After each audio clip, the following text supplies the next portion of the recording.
Should we be looking more at consumption rather than production as a way of measuring who is, who's on the, sort of the leaderboard when it comes to decarbonisation? So do you want to have a first go, Graham? Yeah, I've thought that we should have been doing that all along, but I think I've got Buckley's chance of getting anyone to adopt it, because the dirty secret is that most countries that are boasting that they've lowered their emissions have actually just exported them and then they re-import them. So there's a little bit of a decrease, but not huge. So, the United Kingdom, for example, is in that position. So getting them to actually admit that really they haven't changed anything much, I think will be very difficult. When you talk about tariffs, I've been following that debate a little bit in the EU, and they're the first group that's trying to pull it on. They're getting quite a bit of opposition internally, particularly from manufacturing companies like car manufacturers, because when you do those sorts of things, you put up the prices for people internally, and if they have to export, then they've got they're losing price competitiveness with countries overseas that aren't subject to that. So, tariffs sound like a good idea until you start imposing them, and then you find that the costs actually impact more on the person imposing the tariffs than the other side, because they've got other people they can export to. Okay, Maya, you want to have a... Thank you. I think ultimately it's all emissions. It's all emissions, and it matters less who makes them.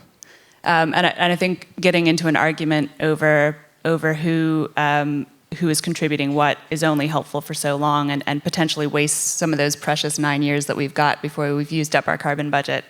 And so I'd make 2 points, and I would be interested whether they're points that we can agree on. One is that the tariffs are ultimately about pricing externalities, and it's not unprecedented. We now have expectations, not even that old, that if you're a company or a customer, in fact, that buys something from overseas, there has not been slave labor used in the production of that good.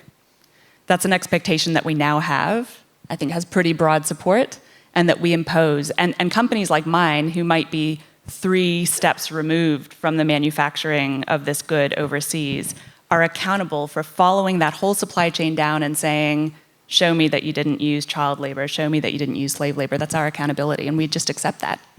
And I think that's what we're kind of seeing with the carbon pricing as well, is recognizing that it's a funny thing about accounting, but for the last, I don't know, whenever modern accounting models were introduced, perhaps you can enlighten me on that, Hugh, we have discounted everything beyond 10 years out, effectively.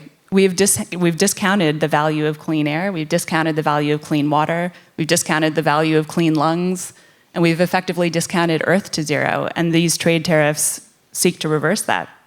And yes, they're new, but we've raised our standards and our expectations before in other areas, and this is no different. So I think that's the first point, is it's really an effort to price in externalities. Hopefully it doesn't get in to tit for tat, because ultimately it doesn't help us. Ultimately it's about all of our emissions, but in reality it's trying to price something that's really there, that's really happening. And the second point I'd make is, again, just that point that regardless of who imposes them or on what scope of emissions or when, the reality is that they will hit us here in Australia because we are exporters. And so the opportunity is not to focus on that and rail against it, but the opportunity is to be ready for it and make the most of it, to make it into an opportunity for us as opposed to a liability. Because again, we are uniquely well positioned, we have world-class resources, we have land to put it on, and we have desirable things to export into the future. And all of that together should equal, prosperity and opportunity for us. So that's where I'd love to see the focus of the argument, the focus of the debate is really how are we going to make the most of that, because it's coming to us whether we like it or not. Any comments, Hugh? I have a feeling the accounting system was invented by the Italians in Bologna, but is there an accountant in the room? Double entry. Yes, that's right. That way. Florence. The accounting issue, I think I struggle with. I mean, and, you know, or even some people want you to pay for the carbon that you dig up, which is probably the third and most difficult, challenging thing, particularly from a Queensland perspective. You know, I agree with Maya. I think, you know, and I'd probably even take it even a bit further, is regardless of the impact and the pace of climate change and all these things, I just think that I like to think Australians are the filthiest rich people in the planet.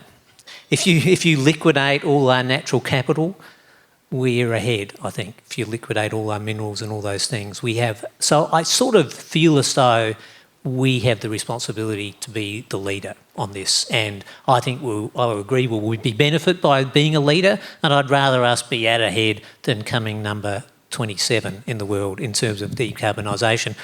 My belief is I'd rather, be winning that race, because I think that it will bring long-term economic benefits, and we have a duty to be a leader in issues like this, social equity, treatment of Indigenous people, you name a whole series of things where the world has performed badly, biodiversity loss. I just wish we were we were number one.